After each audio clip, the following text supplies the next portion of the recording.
My name is Nisa and welcome back to another case study with me. Video को start करने से पहले मैं एक छोटा सा डिस्क्लेमर देना चाहती हूँ। अगर आप लोग सेंसिटिव हो तो प्लीज़ आप इस वीडियो को अभी इसी वक्त छोड़ दो, क्योंकि वीडियो में कुछ ऐसी बातें हो सकती हैं जो आपको डिस्टर्बिंग लगे। चलिए शुरू करते हैं। 22 मई 2013 कैलिफोर्निया के एक छोटे से अपार्टमेंट से एक कॉल आती है। एक माँ की आवाज़ जो चीख रही थी कि मेरा बच्चा सांस नहीं ले रहा। जब पैरामेडिक्स वहां पहुंचते हैं तो उन्हें लगता है कि शायद यहाँ पर कोई छोटा मोटा हादसा हुआ है, मगर जैसे ही वो बेडरूम में दाखिल हुए उनकी रूह कांप गई। वहां 8 साल का गैब्रियल फर्नांडिस विदाउट क्लोथ्स पड़ा था। उसका जिस्म नीला पड़ चुका था। डॉक्टर ने देखा कि उस बच्चे के सर पर इतनी गहरी चोट थी कि उसका स्कल फ्रैक्चर हो चुका था। उसके मुंह के अंदर 2 दांत टूटे हुए थे और उसके पूरे जिस्म पर ऐसे जख्म थे जो किसी पुराने टॉर्चर चैम्बर की याद दिला रहे थे। पैरामेडिक्स ने जब उसे उठाया तो उन्हें महसूस हुआ कि उसके जिस्म के अंदर जगह जगह मेटल बॉल्स फंसी थी और पर्ल फर्नांडिस और उसका बॉयफ्रेंड इसोरो अगीरे खामोशी से खड़े होकर ये सब देख रहे थे। उसका कहना था कि गैब्रियल अपने खिलौने नहीं समेट रहा था और इसी वजह से वो फिसल कर गिर गया। लेकिन पैरामेडिक्स जानते थे कि ये झूठ बोल रहे हैं। ये कोई घिरने की चोटें नहीं हैं। ये एक मासूम बच्चे का 8 महीने तक किया गया कत्ले आम था।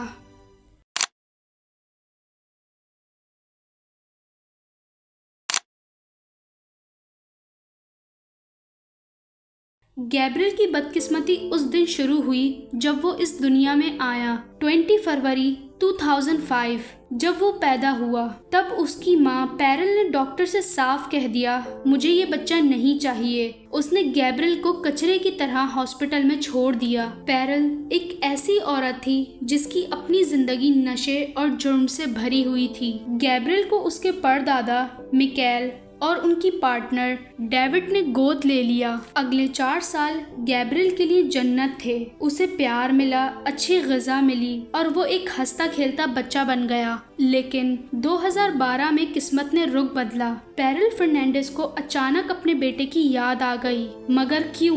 क्या उसके अंदर की माँ जाग गई थी? तो जवाब है नहीं। सच्चाई बहुत कड़वी थी। पैरल को गवर्नमेंट से मिलने वाले वेलफेयर चेक्स चाहिए थे। उसे बच्चा नहीं, उसे बच्चे के नाम पर मिलने वाला पैसा चाहिए था। गैब्रियल के रिश्तेदारों ने कोर्ट में मिन्नतें की कि गैब्रियल को उस औरत के पास ना भेजा जाए, वो खतरनाक है, मगर सोशल वर्कर्स ने उनकी एक न सुनी। कानून ने एक 8 साल के मासूम को उन दरिंदों के हवाले कर दिया जो उसका इंतजार कर रहे थे। सितंबर 2012 गैब्रियल उस घर में दाखिल होता है और उसे लगता है कि शायद अब उसे उसकी असली माँ का प्यार मिलेगा, मगर उस दिन से उसकी सजा शुरू हो गई। पैरल का बॉयफ्रेंड इसोरो अगीरे, जो कि एक 6 फुट 2 इंच लंबा और 270 पाउंड का ताकतवर सिक्योरिटी गार्ड था, उसने 8 साल के पतले दुबले गैब्रियल को अपना निशाना बना लिया। गैब्रियल को रोजाना एक छोटे से लकड़ी के कबर्ड में बंद किया जाता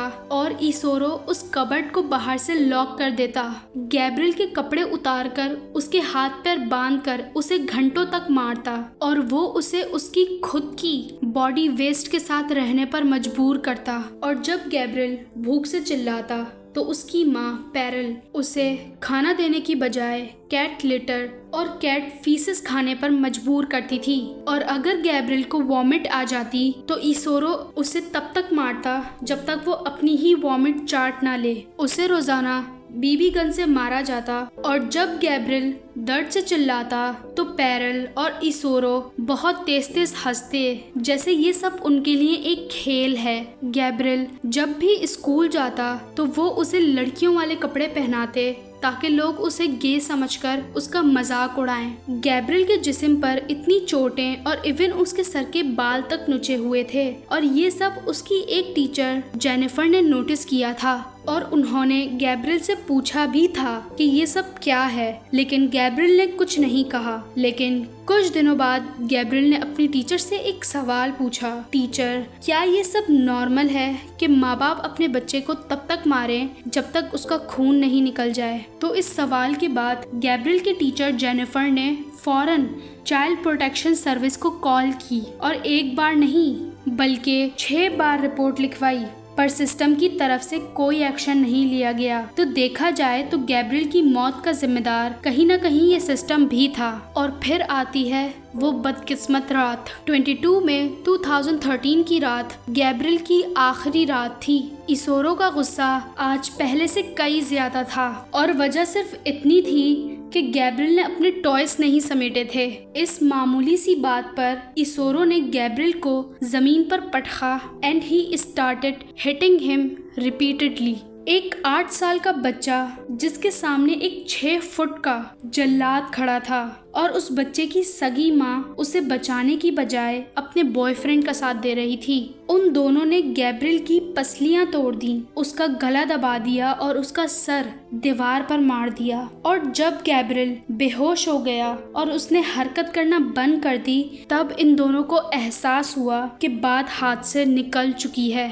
उन्होंने गैब्रियल को उठाकर ठंडे पानी के नीचे रखा ताकि वो होश में आ जाए, मगर गैब्रियल की रूह उसके जिस्म को छोड़ने के लिए तैयार हो चुकी थी। फिर उन्होंने 911 पर कॉल की और झूठ बोला कि बच्चा घिर गया, लेकिन हॉस्पिटल पहुंचते ही डॉक्टर देखकर समझ गए कि ये बच्चा पिछले कई महीनों से मर रहा था, आज तो बस उसकी सांसें रुकी थी। सितंबर 2017 में इसोरो का ट्रायल शुरू हुआ। लॉस एंजलिस की हिस्ट्री में ये सबसे दर्दनाक केस था। प्रोसेक्टर जॉन हतामी ने जब गैब्रियल के जिस्म की फोटोज जूरी को दिखाई तो अदालत में मौजूद लोगों को रोना आ गया। जॉन हतामी ने इसोरो को प्योर ईविल कहा था। डिफेंस ने कोशिश की कि वो इसोरो को एक रहमदिल सिक्योरिटी गार्ड दिखाया जाए जो पैरल के असर में आ गया था। उन्होंने कहा कि इसोरो ने पहले कभी कोई जुर्म नहीं किया, लेकिन सबूत इतने खौफनाक थे कि कोई भी दलील काम ना आई। 13 दिसंबर 2017 को जज ने इसोरो अगीरे को फर्स्ट डिग्री मर्डर और टॉर्चर के जुर्म में पेनल्टी यानी सजाए मौत की सजा सुनाई थी। It is the judgment and sentence of this court that for the crime of murder in the first degree committed under the special circumstance that the murder was intentional and involved the infliction of torture, defendant Esadio Aguirre shall be put to death within the walls of the California State Prison. और दूसरी तरफ parallel Fernandes ने अपना जुर्म खुद कबूल कर लिया था और पैरल फर्नांडिस को लाइफ इम्प्रिजनमेंट की सजा सुनाई गई थी बिना किसी प्रोल के। And sentence of this court that the defendant shall be sentenced to a term of life in prison without the possibility of parole for the underlying murder charge coupled with the special torture special circumstance allegation. और कहानी यहाँ खत्म नहीं होती। Case उन 4 social workers पर भी हुआ था जिन्हें गैब्रियल के टीचर ने कंप्लेन की थी और उन्होंने कोई एक्शन नहीं लिया था, मगर अफसोस जनवरी 2020 में कोर्ट ने उन पर से सारे चार्जेस हटा दिए थे और कानून का कहना था कि उन्हें क्रिमिनल नहीं बोल सकते। And that's it for today. मुझे कमेंट में ज़रूर बताइएगा क्या कोर्ट का फैसला सही था या नहीं। एंड आई होप कि आपको वीडियो अच्छी लगी होगी, और अगर वीडियो आपको अच्छी लगी तो मेरे चैनल को सब्सक्राइब करना मत भूलना। मिलते हैं अगली वीडियो में, तब तक के लिए अपना ख्याल रखें।